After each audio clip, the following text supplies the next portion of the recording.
Hello everyone, स्वागत है आप सभी का हमारे यूट्यूब चैनल पर। आज हम यूजीसी नेट हिंदी में जो 21 कहानियाँ लगी हुई हैं उनमें से पिता कहानी को पढ़ेंगे। पहले हम कहानी के कुछ प्रमुख पात्रों के बारे में चर्चा करेंगे, उसके पश्चात हम कहानी का सार पढ़ेंगे। कहानी में वीडियो में अंत तक बने रहें जिससे आपको कोई भी पॉइंट आपका मिस ना हो। इम्पोर्टेंट कहानी है, इसमें से जो है क्वेश्चन हर बार बनते हैं। तो चलिए स्टार्ट करते हैं। पात्र हैं पिता सुधीर, सुधीर की पत्नी का नाम है देवा। पिता कहानी में दो पीढ़ियों की, नई पीढ़ी तथा पुरानी पीढ़ी के बीच टकराहट के अंतर्द्वंद को दिखाया गया है।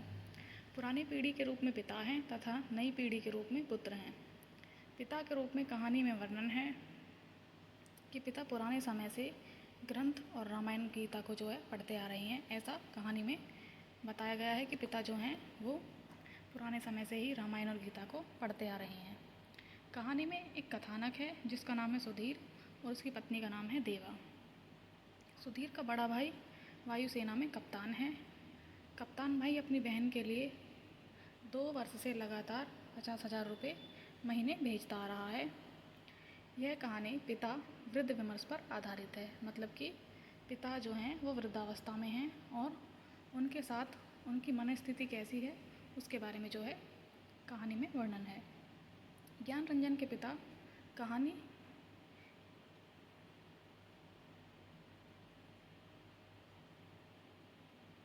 नई पीढ़ी और पुरानी पीढ़ी के जीने के तौर तरीकों की जो है खाई है, ये गोपाल राय का कथन है। कहानी का सार, उसने अपने बिस्तर का अंदाज लेने के लिए मात्र आधे पल को बिजली जलाई। बिस्तरे फर्श पर बिछे हुए थे। उसकी स्त्री ने सोते सोते ही बड़बड़ाया, आ गए, और बच्चों की तरफ करवट लेकर चुप हो गई। लेट जाने पर उसे एक बड़ी डकार आती मालूम पड़ी, लेकिन उसने डकार दी नहीं। उसे लगा कि ऐसा करने से वह चुप्पी में खलल पड़ जाएगा जो चारों तरफ भरी हुई है, और रात गए ऐसा होना उचित नहीं। अभी घनश्याम नगर के मकानों के लंबे सिलसिले के किनारे किनारे सवारी गाड़ी धड़धड़ाती हुई गुजरी। थोड़ी देर तक एक बहुत साफ भागता हुआ शोर होता रहा। सर्दियों में जब यह गाड़ी गुजरती है तब लोग एक प्रहर की खासी नींद ले चुके होते हैं। गर्मियों में 11:30 का कोई विशेष महत्व नहीं होता। यूँ उसके घर में सभी जल्दी सोया करते, जल्दी खाया और जल्दी उठा करते थे। मतलब उनके घर में सारे कार्य जो है जल्दी होने का ही चलन है। वो सुबह जल्दी उठते हैं, जल्दी खाते हैं और जल्दी ही सो जाते हैं। आज बेहद गर्मी है। रास्ते भर उसे जितने लोग मिले उन सब ने उससे गर्मी और बेचैन कर देने वाले मौसम की ही बात की। कपड़े की फजीहत हो गई, बदहवासी, चिपचिपाहट और थकान है। अभी सब सवारी गाड़ी शोर करती हुई गुजरी तो ऐसा नहीं लगा कि नींद लगते लगते छूट गई हो, जैसा जाड़े में प्राय लगता है, बल्कि यूँ लगा कि अगर सोने की चेष्टा शुरू नहीं की गई तो सचमुच देर हो जाएगी। उसने जमाई ली। पंखे की हवा बहुत गर्म थी और वह पुराना होने की वजह से चिढ़ाती सी आवाज़ भी कर रहा है। उसको लगा दूसरे कमरे में भी लोग शायद उसकी ही तरह जमाई ले रहे होंगे, लेकिन दूसरे कमरे के पंखे पुराने नहीं हैं। उसने सोचा बंद करके अन्य कमरों की आहट लेनी चाहिए। उसे कोई बहुत मामूल सी ध्वनि भी 1-1.5 मिनट तक नहीं सुनाई दी, जो सन्नाटे में काफ़ी तेज आ सकती है। मतलब कि जो पिता के कमरे का जो पंखा है वो पुराना पंखा है और वो आवाज़ करता है, लेकिन जो पुत्रों के कमरों का पंखा है वो नए पंखे, वो आवाज़ नहीं करते। पिता की चारपाई बाहर चमराई। वह किसी आर्ट से उठे होंगे। उन्होंने डॉक्टर उस बिल्ली का रोना चुप कराया जो शुरू हो गया था। बिल्ली थोड़ी देर चुप रहकर फिर रोने लगी।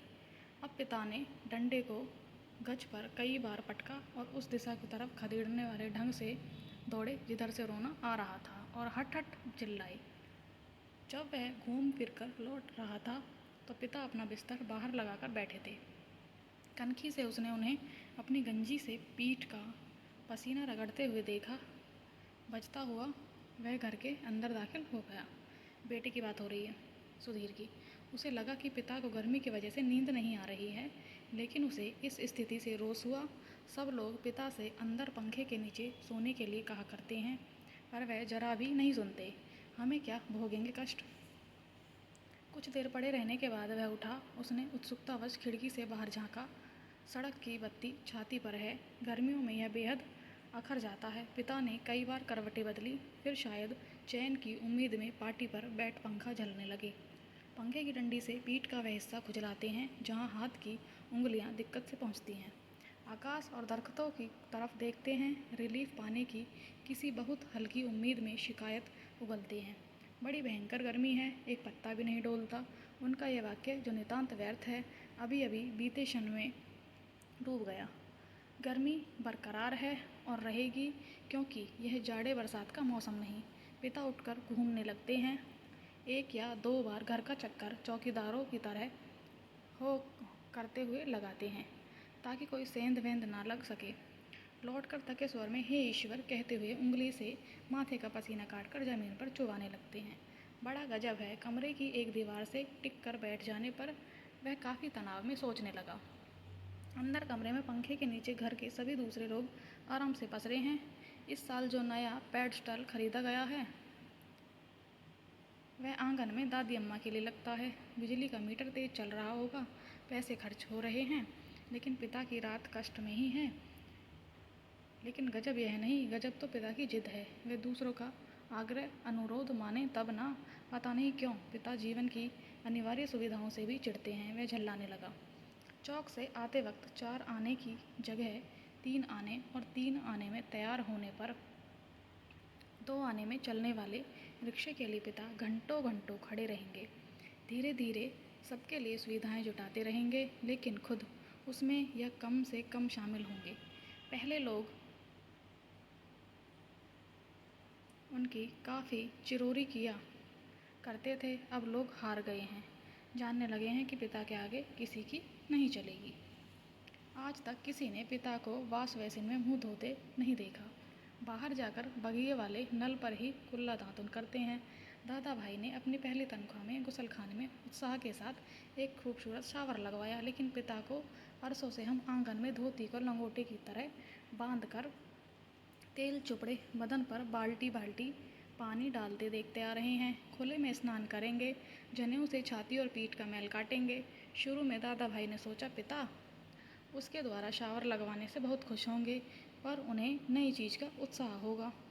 पिता ने जब कोई उत्साह प्रकट नहीं किया तो दादा भाई मन ही मन काफ़ी निराश हो गए। 1-2 बार उन्होंने हिम्मत करके कहा भी, आप अंदर आराम से क्यों नहीं नहाते? तब भी पिता आसानी से टाल गए। लड़कों द्वारा बाजार से लाई बिस्किटें, महंगे फल, पिता कुछ भी नहीं लेते। कभी लेते भी हैं तो बहुत नाक भौं सिकोड़ कर। उसके बेस्वाद होने की बात पर शुरू में ही जोर दे देते हुए अपनी अमावट, गज्जक और दाल रोटी के अलावा दूसरों द्वारा लाई गई चीज़ों की श्रेष्ठता से वह कभी प्रभावित नहीं होते। वह अपना हाथ पांव जानते हैं, अपना अर्जन, और उसी में उन्हें संतोष है। वे पुत्र जो पिता के लिए कुल्लू को सेब मंगाने और दिल्ली एम्पोरियम से बढ़िया धोतियाँ मंगाकर उन्हें पहनाने का उत्साह रखते थे, अब तेजी से पिता विरोधी होते जा रहे हैं। सुखी बच्चे भी अब गाहे बगाहे मुंह खोलते हैं और क्रोध उगल देते हैं। लदलद बाहर आम के 2 सीकरों के लगभग एक साथ गिरने की आवाज़ आई। वह जानता है कि पिता आवाज़ में स्थान साधने की कोशिश करेंगे। टटोलते टटोलते अंधेरे में आम खोजेंगे और खाली गमले में इकट्ठा करते जाएंगे। शायद ही रात में 1-2 आम उसके चूक जाते हैं, ढूंढने पर नहीं मिलते, जिनको सुबह पा जाने के संबंध में उन्हें रात भर संदेह होता रहेगा। दीवार से काफ़ी देर एक ही तरह टिके रहने से उसकी पीठ दुखने लगी थी। नीचे रीढ़ के कमर वाले हिस्से में रक्त की चेतना बहुत कम हो गई। उसने मुद्रा बदली। बाहर पिता ने फाटक खोलकर सड़क पर लड़ते चिल्लाते कुत्तों का हड़काया। सुधीर सोच रहा है ये सारी बातें। अब पिता जो हैं कुत्तों को भगाने के लिए खड़खड़ाते हैं। उसे यहाँ बहुत खींच हुई।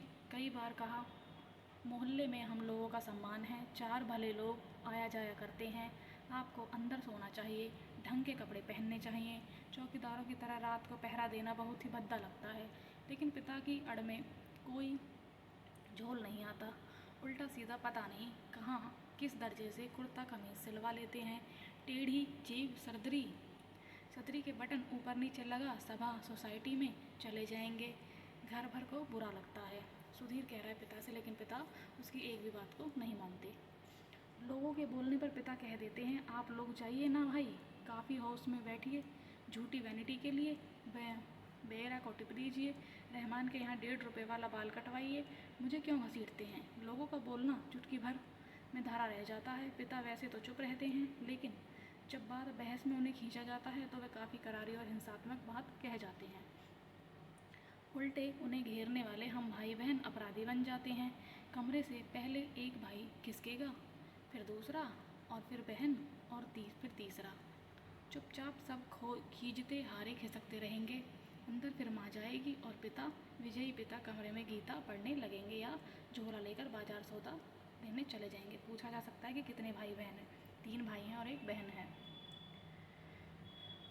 होता हमेशा यही है, सब मन में तय करते हैं आगे से पिता को नहीं घेरेंगे, लेकिन थोड़ा समय गुजरने के बाद फिर लोगों का मन पिता के लिए उमड़ने लगता है। लोग मौका ढूंढने लगते हैं पिता को किसी प्रकार अपने साथ सुविधाओं में थोड़ा बहुत शामिल कर सकें, पर ऐसा नहीं हो पाता। वह सोचने लगा, भूखे के सामने खाते समय होने वाली व्यथा शरीक ही किसी स्थिति में हम रहा करते हैं। यद्यपि अपना खाना हम कभी स्थगित नहीं करते, फिर भी पिता की असंतृप्ति के कारण व्याकुल और अधीर तो हैं ही। पिता अद्भुत विचित्र है, वह सोचते हुए उठा। कमरे में घूमने या सिगरेट पी सकने की सुविधा नहीं थी, अन्यथा वह वैसा ही करता। उसने सो जाने की इच्छा की और अपने को असहाय पाया। शायद नींद नहीं आ सकेगी, यह ख्याल उसे घबराने वाला लगा। पिता अद्भुत और विचित्र हैं, यह बात वह भूल नहीं रहा था। पिछले जाड़ों में वह अपने लोभ को कुचलकर मुश्किल एक कोट का बेहतरीन कपड़ा पिता के लिए लाया।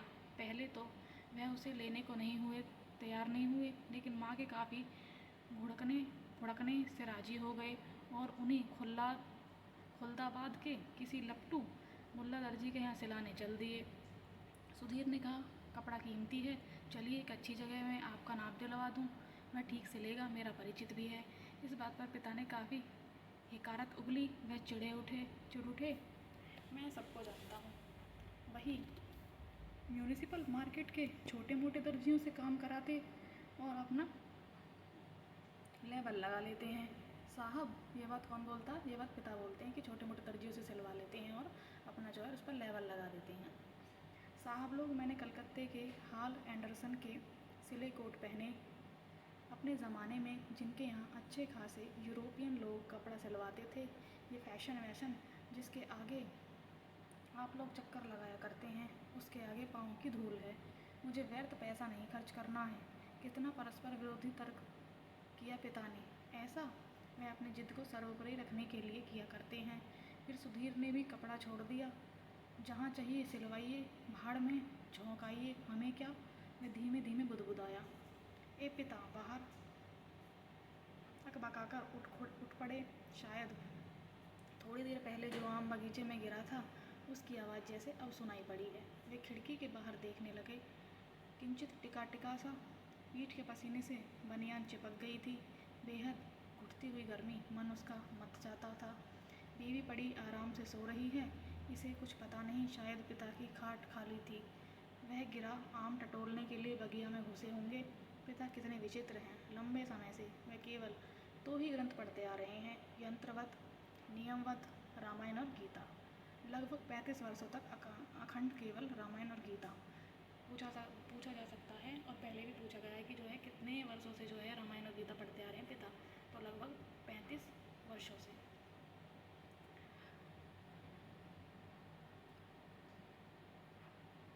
कभी सम्मानजनक और कभी झूठ लगता है यह सोचकर कि कोई व्यक्ति केवल 2 पुस्तकों में ज़िंदगी के 35 वर्ष काट सकता है, और कैसे काट लेता है। तभी उसका बच्चा कुनमुना कर रोने लगा। उसने तपाक से खिड़की छोड़ी और अपने बिस्तर पर झूठ मूठ सो गया। सुधीर के बारे में जो है कहानी चल रही है फिलहाल। ऐसा ना हो कि देवा बच्चों के रोने से उठ पड़े और उसे संदिग्ध अवस्था में देख बहुत से बेकार प्रश्नों द्वारा हलकान करना शुरू कर दे। देवा बच्चों के मुंह में स्तन दे पहले ही से बेखबर हो गई। मैं खुद बिस्तर पर सोता मालूम पढ़कर भी जागता रहा। स्तन चूसने की चप चप आवाज़ आती रही और थोड़ी देर बाद बंद हो गई। बच्चा जो है दूध पी रहा है माता के स्तनों से। उसने तय किया कि वह देवा के बारे में कुछ सोचे अथवा उसके शरीर को छूता रहे। उसने देवा के कूल्हे पर हाथ रख दिया, लेकिन उसे तनिक भी उत्तेजना अपने अंदर महसूस नहीं हुई। उसने थोड़ी देर उत्तेजना की प्रतीक्षा की।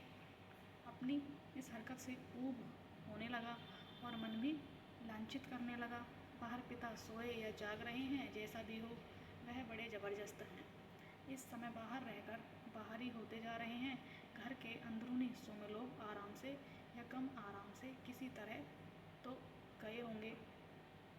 वह विषादग्रस्त हुआ और अनुभव करने लगा, हमारे समाज में बड़े बूढ़े लोग जैसे बहू बेटियों के निजी जीवन को स्वच्छंद रहने देने के लिए अपना अधिकांश समय बाहर व्यतीत करते हैं। क्या पिता भी वैसे ही करना तो शुरू नहीं कर दिया है?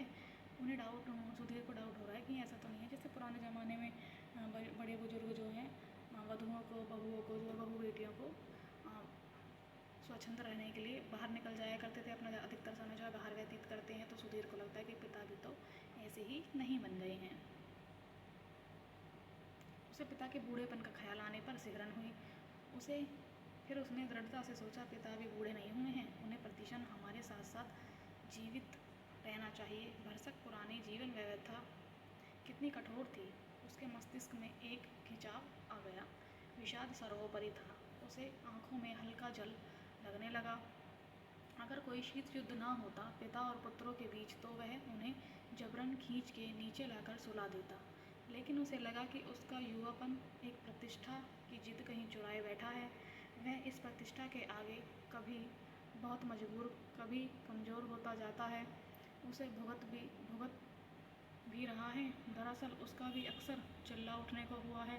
पिता, तुम्हारा निषेध करते हो, तुम ढोंगी हो, अहंकारी, वज्र अहंकारी। लेकिन वह कभी चिल्लाया नहीं। उसका चिल्ला सकना मुमकिन भी नहीं था। वह अनुभव करता था उसके सामने जिंदगी पड़ी है और पिता इस तरह चिल्लाने में उसका नुकसान हो सकता है। अनुभव करता था। उसको लगा पिता लगातार विजयी हैं, कठोर हैं, तो क्या उन्होंने पुत्रों के समान अपने को कभी पसारा नहीं? लगता है दीवारों पर भी पसीना चुहचुहाया है।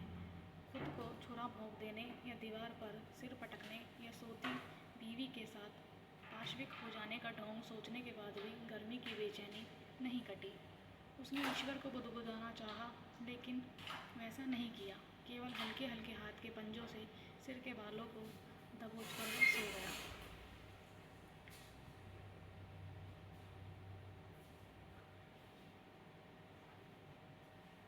मौसम की गर्मी से कहीं अधिक प्रबल पिता है। उसके सामने एक घटना मजबूती से टंग गई। उसने घटना को मन में दोहराया। वायुसेना में नौकरी करने वाला उसका कप्तान भाई बहन के यूनिवर्सिटी के खर्चे के लिए 2 वर्ष तक 50 रुपये महीना भेजता रहा था। 1200 रुपये वाली एक पासबुक थमा दी। सबको वह बड़ा आस्मिक लगा। कप्तान भाई को हैरत हुई और हल्की खुशी भी कि एक आकार काफ़ी रुपये मिल गए। लेकिन इस बात से उसे दुख और पराजय का भान भी हुआ। उसने अपने को छोटा महसूस किया। 2 वर्ष तक बहन के लिए उसने जो थोड़ा बहुत किया, वह सब एक पल में घटकर नग्न हो गया। फिर भी वह अनुभव कर रहा था, कप्तान भाई ज़्यादा सोचते नहीं, खिलाड़ी तबीयत के हैं, यान की तरह चुटकी में धरती छोड़ देते हैं। कितने मस्त हैं कप्तान भाई। उसे लगा पिता एक बुलंद भीमकाय दरवाजे की तरह खड़े हैं, जिससे टकराकर हम सब निहायत पिद्दी और दयनीय होते जा रहे हैं। इस घटना को याद करके और पिता के प्रति खिन्न हो जाने पर भी उसने चाहा कि वह खिड़की से पिता को अंदर आकर सो रहने के लिए आग्रहपूर्वक कहे, लेकिन वह ऐसा न कर सका। वह असंतोष और सहानुभूति दोनों के बीच असंतुलित भटकता रहा। न लोको शेड से उठती इंजनों की शंटिंग ध्वनि, न कंक्रीट की ग्रैंड ट्रंक पर से होकर आती धूमनगंज की ओर। इक्के दुक्के लौटते इक्को के घोड़े की टापे, न झड़ते कुत्तों की भौंक भांक। बस कहीं उल्लू एक गति एक वजन और विविधता में बोल रहा है। रात्रि में शहर का आभास कुछ पलों के लिए मर सा गया। उसको उम्मीद हुई कि किसी भी समय दूर या पास की कोई आवाज़ अकस्मात उठ आएगी, बड़ी टनटना जाएगी या किसी दौड़ते हुए ट्रक का तेज लंबा हॉर्न बजा उठेगा और शहर का मरा हुआ आभास पुनः जीवित हो जाएगा। मतलब रात की शांति है और सुबह होने का इंतजार कर रहा है। कौन? सुधीर। पूरा शहर कभी नहीं सोता या मरता। बहुत से सोते हुए जान पड़ने वाले विसंक्षिप्त ध्वनियों के साथ या लगभग ध्वनिहीनता के बीच जगे होते हैं। रात काफ़ी बीत चुकी है और इस समय यह सब सोचना सिवाय सोने के कितना निरर्थक है। शायद पिता औंध गए हैं। करवट बदलने से उत्पन्न होने वाली खाट की चरमराहट, आम टटोलते समय सूखी अधसूखी पत्तियों के कुचलने की आवाज़, लाठी की पटक, मकान के फेरे के वक्त की खांस खवार, कुत्ते बिल्लियों को भड़काना, कुछ सुन नहीं पड़ सकना। इस विचार से पिता सो गए होंगे। उसे परम शांति मिली और लगा कि अब वह भी सो सकेगा। शीघ्र नींद के लिए उसने टकटकी बांधकर पंखे की तरफ देखना शुरू किया। गर्म हवा के बावजूद दिन भर की व्यर्थ थकान और सोच विचार से पस्त हो जाने की वजह से वह नींद में चित्त हो गया। उसे थोड़े समय उपरांत वह एकाक उचक्कर बैठ गया। उसने चारों तरफ कुछ देख पाने के लिए कुछ क्षणों तक गड़े हुए अंधेरे को घूरता हुआ वह उसे शरीर में एकाएक बहुत गर्मी सी लगी और अजीब सी सरसराहट हुई। शायद पसीने से भीगी टांग पत्नी के बदन से छूट गई थी। मुंह में बुरा सा स्वाद भर आया। किसी बुरी बीमारी के कारण अक्सर ऐसा हो जाया करता है। उठकर उसने 2-3 कुल्ले किए और ढेर सारा पानी पिया। इतना सब कुछ वह अंध नींद में ही करता रहा। आंगन से पानी पीकर लौटते समय उसने इत्मीनान से के लिए खिड़की के बाहर देखा। अब तक नींद जो थोड़ी बहुत थी काफूर हो गई। पिता सो नहीं गए अथवा कुछ सोकर पुनः जगे हुए हैं, पता नहीं। अभी ही उन्होंने हे राम तू ही सहारा कहकर जमाई ली है। ऐसा उन्होंने कोई दबकर नहीं किया। रात के लिहाज से काफ़ी शोर उठाते कहा है। शायद उन्हें इत्मीनान है कि घर में सभी लोग निश्चित रूप से सो रहे हैं। तो पूछा जा सकता है कि पिता क्या कहते हैं? पिता हे राम कहते हैं। पिता ने अपना बिस्तर गोल मटोल कर खाट के एक सिरे पर रख लिया और वहीं सुराही से प्याले में पानी ले लेकर अपनी खटिया की बांध कर रहे हैं। सुराही से खाट तक और खाट से सुराही तक बार बार आते जाते हैं। बहुत बार ऐसा करने पर खाट का बांध तर हुआ। इसके बाद उन्होंने पानी पिया। पुनः एक बड़ी आवाज़ जमाई के साथ लिपटे हुए बिस्तर का सिरहाना बना। निखरी खटिया पर लेट गए। तड़का होने में पता नहीं कितनी देर थी। तड़का का मतलब होता है सुबह। ग्रामीण जो है भाषा का शब्द है तड़का या तड़के का मतलब होता है सुबह का टाइम। थोड़ी देर बाद पंखा जमीन पर गिराकर उनका दायां हाथ खटिया की पाटी से झूलने लगा। चारों तरफ धूमिल चांदनी फैलने लगी है। सुबह जो दूर है के भ्रम में पश्चिम से पूर्व की ओर कोए के काँव काँव करते उड़े वह खिड़की से हटकर बिस्तर पर आया। अंदर हवा वैसी ही लू की तरह गर्म है। दूसरे कमरे स्तब्ध हैं। पता नहीं बाहर भी उमस और बेचैनी होगी। वह जागते हुए सोचने लगा, अब पिता निश्चित रूप से सो गए होंगे शायद।